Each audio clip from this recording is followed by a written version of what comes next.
Going down Conan O'Brien's Twitter, he said, my rocket ship company will be called No Surprise Rockets because they will all explode at launch, no exceptions. Sometimes gross, a French kiss. Always gross, a French kiss on the cheek. Conan again, 99% of us are merely tolerating you, Celery. Being a grown-up is great, but sometimes I miss crying until someone feeds me. And someone suggested that I take private yoga classes. That someone was my yoga class. You ever wonder why Bert Kreischer takes his shirt off when he does stand-up? Kreischer spoke to Vlad TV and said, fat guys take their shirts off all the time at home. He doesn't remember where or how the habit of taking his shirt off during the first 5 minutes of his routine started and said, I used to just get on stage, rip my shirt off, and kill a beer. It's a way to remind myself that I'm supposed to be having a good time. Seth Rogen spoke to NPR about being criticized for having characters in their films be bad influences. Seth said, we make R-rated movies, so by nature, they're not something that a lot of young kids can go see on their own without their parents taking them.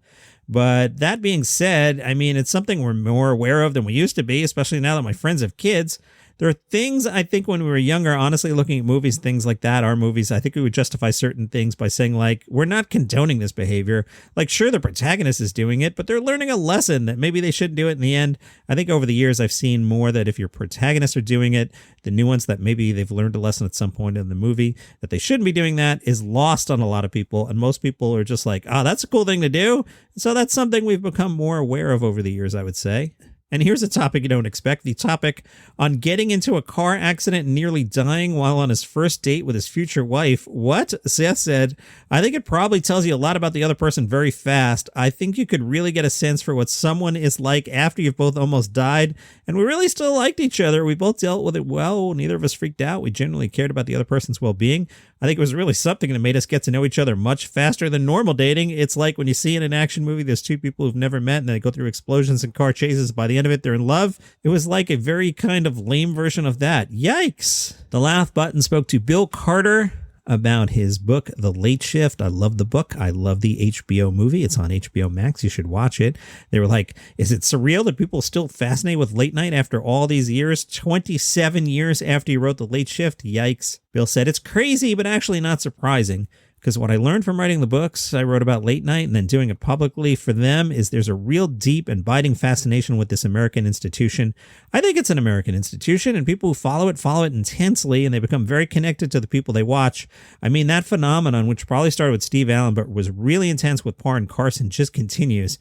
I mean, people who watch Letterman in college, that was like the center of their lives. Hi, everybody. That's me.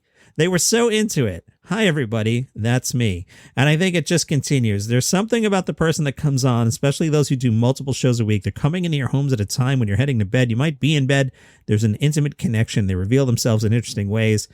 If they have these shows over time, you find out all you can possibly know about the person, because what are they going to do? They're on the air constantly. And I think they really form bonds. They get very, very invested. So it doesn't surprise me that there's still a deep fascination with it. People do identify with other shows, the host of the Today Show or whatever, in some ways, but I don't think it's the same as a late night person. I just don't think so. Very often people watch late night by themselves. They always have. One person stayed up late or whatever, and it just feels different. And I think the format opens up to that. It makes people laugh. They comment on the news. You're following things on a daily basis. There's a whole lot of reasons why the DNA of it is essential. The laugh button said that, it feels different today with the heightened political component. Bill Carter said, I think what really started the change was when Jon Stewart took over The Daily Show from Craig Kilborn. Craig Kilborn was basically doing a mock newscast with silly stories, but Jon Stewart, when he's hired to do it, he wants to bring kind of more focus and a sharp edge to it, and he brings point of view. You know what his point of view is, and that really changed the game.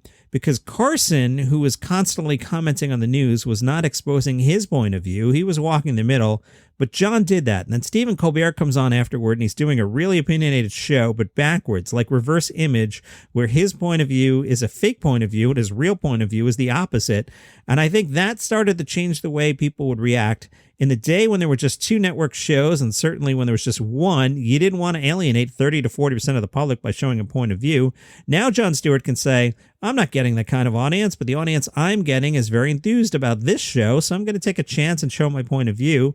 And then Trump entered the picture, and I think even the guys that were reluctant to show their point of view, I don't think Kimmel was particular point of view performer before Trump. You just couldn't stop. You just had to comment on what was going on, and some of it was alarming. So their point of view came out. Seth Meyers had done his own faux newscast on Weekend Update, so he was a natural doing it, and obviously Fallon got into an issue because he didn't show enough intense scrutiny on Trump. And then he started to add that to his repertoire too, so it became absolutely kind of an essential part of late night to comment not just on the news, but on the views in the news. It's a big shift from being praised for not sharing your view to facing backlash for not sharing it and jumping around a bit. Bill Carter talked about Trevor Noah replacing Jon Stewart and said, yeah, it takes a while for him to find his footing. Just look at what happened in the 90s with Conan. It was sort of that same thing where nobody really was sure how he's going to evolve into what he has. Somebody like Conan starts, and he's obviously not polished and ready for it, but he's likable. He's tremendously likable. And then the audience starts with him. They're like, this is my guy. This is the guy I want to follow. And they follow him and he gets better. He becomes a star and they're crazy about him. He's their guy. That was certainly true of Letterman. Letterman was the guy for college guys in the 1980s. Like, wow, you got to watch Letterman. And then Conan did that. And I think when Trevor Noah started, it was like, well, he's not Jon Stewart. But then people started to give him a chance. They want to grow with him. So the show gets better and better. And they're like, okay, now I've got my guy. This is my guy. This is a guy I want to pay attention to and see get better. Nobody's great when they start, really. Nobody's great when they start out this. Some people struggle more than others, and Conan had a really hard time, but they don't come out of the box with the voice that they're going to have later on. They have to establish it, find their own way, find their own footing, and get rid of the little quirks that don't work and smooth themselves out. And the ones that last have done all that, they've all found a way to smooth it out and become a polished guy or hopefully girl or you want to see every night. From Vulture, stand-up existed before the term stand-up did. As early as the 19th century, people performed stand-up comedy-like routines, but they were parts of other types of shows, and no one thought it was its own thing until they did.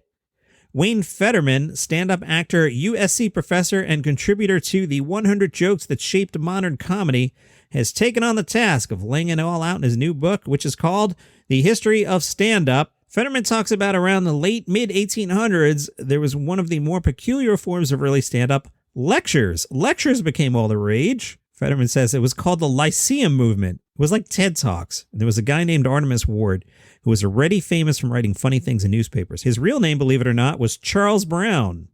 And Charlie Brown works for the Cleveland Plain Dealer and has to cover the entertainment scene, which means he's going to see the minstrel show. Guess what happens in the middle of the minstrel show? The MC or one of the guys starts quoting his bits that he wrote, and he's like, oh, that's crazy. He's stealing it. But what's weird, too, is it's working. My stuff can work on stage. So Artemis recreated himself and decided to make fun of these lectures. That's how it started. There's more to the story, but that's basically it. But why he's key to the whole thing is that for 2 weeks in the late 60s, the 1860s, Samuel Clemens, who was a reporter in Nevada, sees Ward in one of the tours. Ward is making so much money, it inspires Clemens to later do this incredible worldwide tour, what he became famous as Mark Twain, which is why the Twain Prize is named after him. Yes, there's no Artemis Ward Prize given to Tina Fey. And that is your comedy news for today. Follow the show on Spotify, Apple Podcasts, Google Podcasts, wherever you get your shows. See you tomorrow.